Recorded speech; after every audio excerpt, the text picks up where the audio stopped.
Hey y'all, welcome back to the Skookum Report. I hope everybody's doing well, and I have another Bigfoot encounter story for you today. This one's pretty awesome. I was talking to a gentleman online from Alaska that he wrote down his encounter story for me and said I could share it on the channel with you guys, and that's what I'm going to do right now. And I appreciate you writing that all down for me and sending that to me. Like I said, he's a gentleman from Alaska and he wants to remain anonymous because of the line of work he's in, and that's completely understandable. No problem there. And he writes, I live in interior Alaska, born and raised. I've grown up hearing stories of Bigfoot, or as the native Alaskans say, Stickman, but I never really thought much about it, let alone even believe in Bigfoot. However, this summer around late July, I was driving back to Fairbanks from a very small town called Manly Hot Springs with a population of about 130 people. It was me and my wife, my 2-year-old son, and my 16-year-old nephew. We were all in the car playing a word game while I was driving. We were about 30 miles out of town, in literally the middle of nowhere, on a dirt road, and the next closest village was another 40 minutes to go. Now, as we were playing this game, I see about 400 feet in front of us something at least 6.5 feet tall, all black, slightly hunched with a pointy cone-shaped head. I see it walking across the road in a brisk pace, but not too fast, just briskly walking. To get everyone's attention, I jokingly said, "Hey, there goes Bigfoot." And then my nephew and wife looked up and saw it too. And at first, I completely thought it was just a tall hunter or someone with a hood on, making the back of his head look cone-shaped. So none of us really freaked out too much at first, but after I sped up to get a closer look, completely expecting to see a vehicle somewhere or a driveway or some other sign of a human, but there was nothing there. We all saw it for around 10 seconds before it entered the trees, and when we got up to where it was and realized there were no cars or signs of humans, that's when we started to freak out a bit. The brush was real thick, but we managed to turn around and we drove by the spot around 3 times trying to see what on earth was it that we just saw. It was definitely hiding if it was a human, which would be very odd considering, it was midsummer, around 80 degrees, totally dressed in black.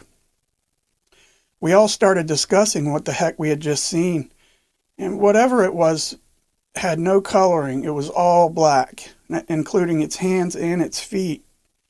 It was far away, but it was hunched and had nothing attached to its body like a hunter would. No backpack, no gun, nothing like that.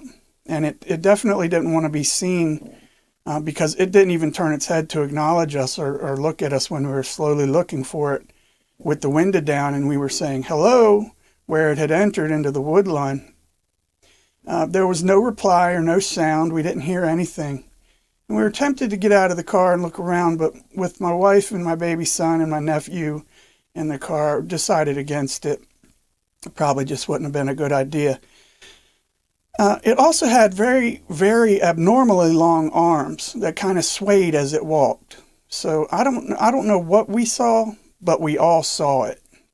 The chances of it being a human in the middle of nowhere, dressed in all black, 6.5 feet tall, hunched with a cone-shaped head, just seems it's highly unlikely to me.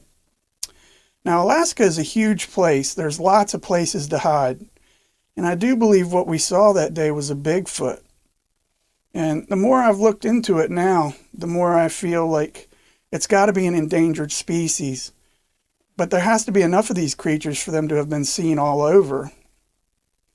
I found out also that there are a lot of other sightings in Alaska. It's just annoying because you can't just tell anyone about this kind of stuff. It's just because it's so hard to believe. I admit that, but the 3 of us saw this thing, and we know that what we looked at that day was not human. Now, since July, I just can't stop thinking about this and what we all saw. I just want some kind of answers. And I think they're probably a smart species. Probably, if I had to guess, I'm thinking maybe only around 2,000 of them in North America. I've done a lot of thinking about this, and I know they don't want to be seen. And also, in hindsight, one of the scariest things was that we had camped the night before, only around 30 miles from where we saw it the next day. And I didn't even remember to bring my gun with me on that camping trip. So I am just very grateful that nothing happened. There was no confrontation or anything like that. Now also, the Bigfoot that I saw, it matches almost every other account, except the one I saw was fairly skinny compared to Patty in the Patterson and Gimlin film. You know how Chewie looks in Star Wars? He's still muscular, but just a lot skinnier than Patty, or a lot skinnier than some of the other people as they describe Bigfoots. The one we saw was very tall, muscular, and skinny, but it definitely wasn't skinny like a person. I just want to thank you for writing down that report for me and let me put it up on the channel. That is a great sighting. Something cool you could talk with your kids about as they get older, and your nephew and your wife. That's really cool, and you guys were safe through the whole thing.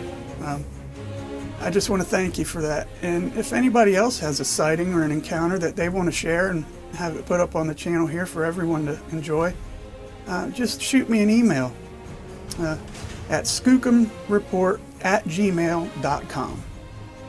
That's skookumreport@gmail.com, and I'll be sure to get it up on the channel for you.